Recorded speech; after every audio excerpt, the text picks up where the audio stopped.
What's your name, brother? Nick. Nick. Where are you from, Nick? Right here. Born and bred. Okay.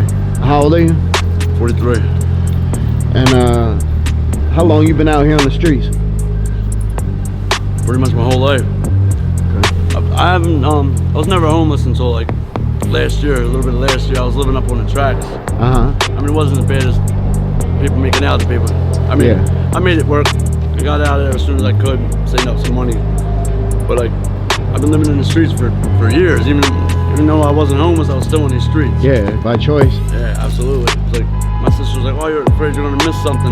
So I grew up with 3 sisters. Yeah. And I was like, I can't miss nothing if I'm not there, you know what I mean? Yeah, yeah. I thought I was in the middle of everything. But like lately, it's just people have been dying. It's crazy out here now. Yeah, I see that. I see that a lot. A lot of people that I interview on the channel, unfortunately, you know, get news that they passed, and it's sad. It is. It's real sad, especially now. Like, I mean, how many murders we had? Shit. It's January, what, 26 or whatever? Yeah. We had like at least 20 already just in this area right here. Yeah, exactly. It was insane, and that's the violence. But the drugs, people dropping like flies because this fentanyl. We weren't ready for this shit. Yeah. Narcon doesn't do shit for it. Yeah. That's one thing I'm grateful. I got clean before the fentanyl came around. Yeah. You know? I mean, like, I joke and say I missed the brown shit, but like, that wasn't no fun either.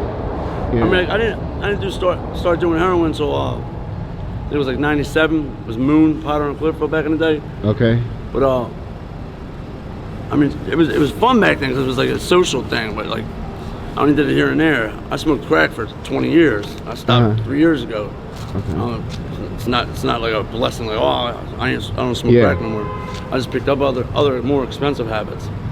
But like, I've been in and out of prison my whole life. I'm 43. I got like 20 years in. So like, that's all I really know is prison and the streets. What did you go to prison for? Receiving stolen property, theft, just the usual drug addict shit. Okay. And I started progressing to robbery and things like that. But like, as far as the violence, I mean, like, I try to like stay away from this shit, but it usually finds me. Yeah. Like out here, a lot of people know me out here. I've been out here for years. Like I said, I'm a Kenzo. Yeah. But like, you just gotta put in work to get work. Yeah. Mm-hmm. Do you see a lot of the people that is down here, where people can't believe where the majority of people down here ain't even from Philly? A lot of them spend their bus fare on crack or dope and it's stuck down here. I used to joke in jail, we'd ask people where they were from, and we said Kensington and Somerset. I'm like, nobody's from fucking Kensington and Somerset. Yeah. They're from the That's where you used to cop from. Yeah. That's where you spend your bus fare. That's where you lost your fucking soul. Yeah. Listen, that's a documentary that I'm working on. Is called Stuck.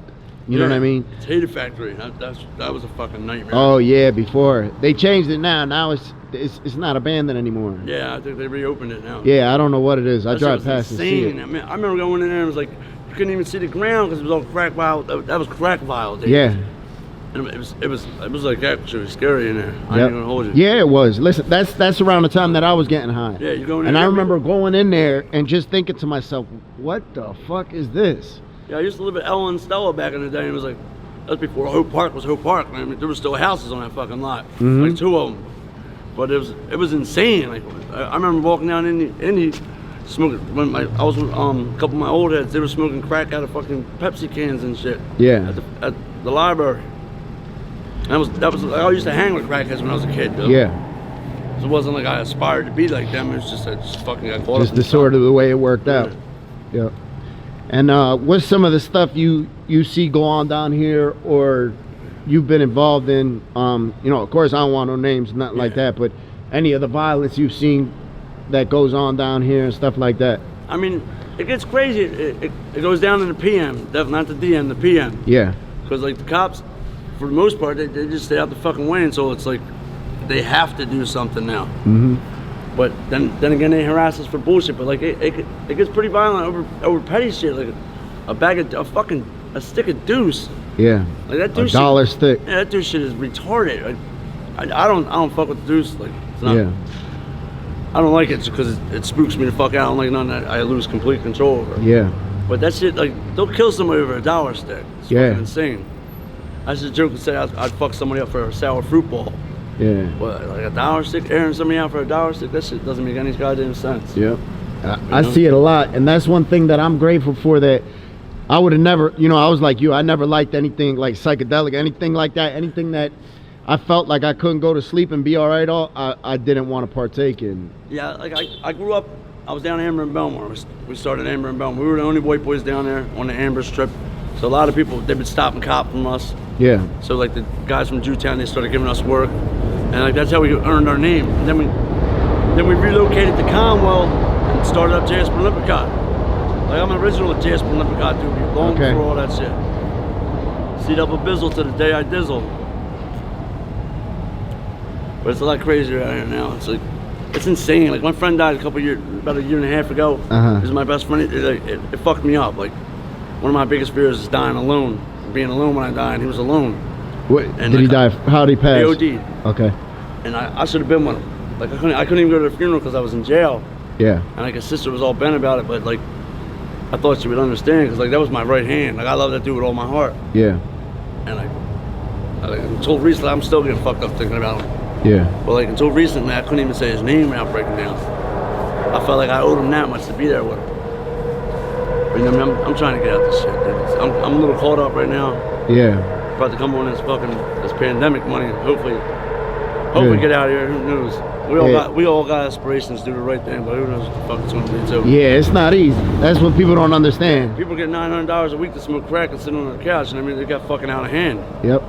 That's it. I mean, it would help and it hurt at the same time. Of course. It's just like everything. It's double-edged sword. Yep.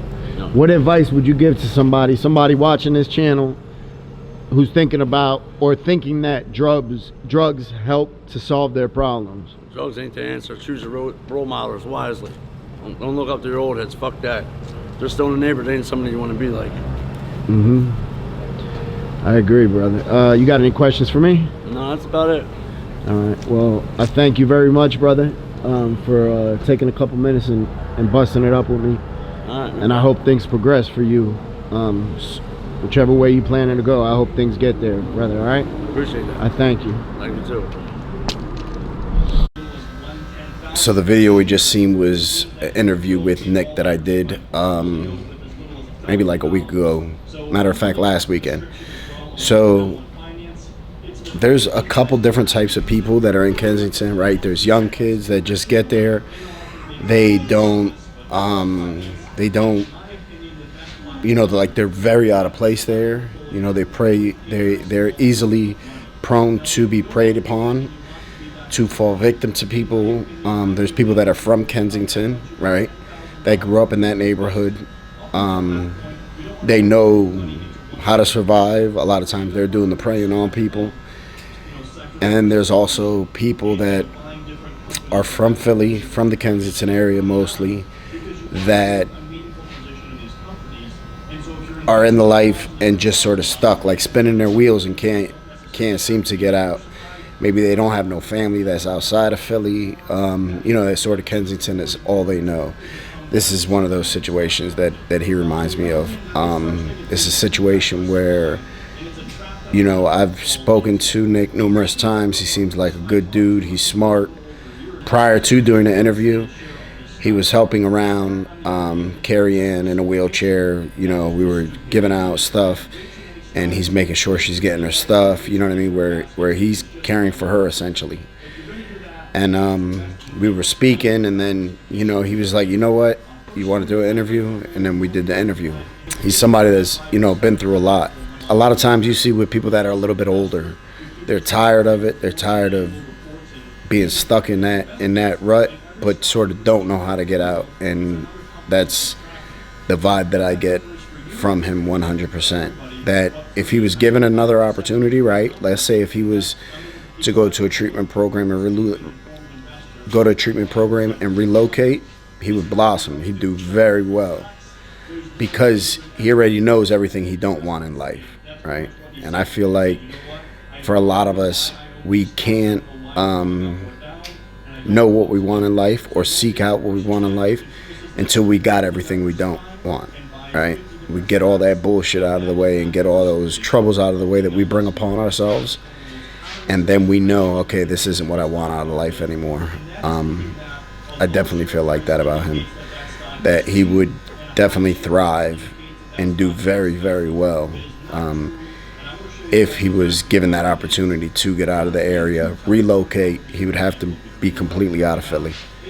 But for everybody, that's not an option. So thank you guys. Remember, be patient, kind, and loving with others, because at some point in our life, somebody was patient, kind, and loving with us. Stay blessed. Hit that subscribe button. Appreciate y'all.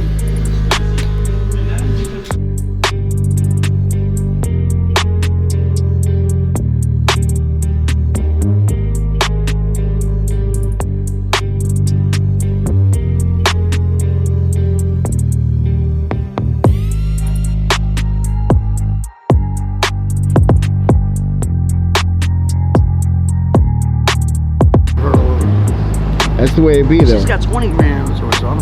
We're trying to get the fuck up out of here. Let's get Florida. You'll always find your way back.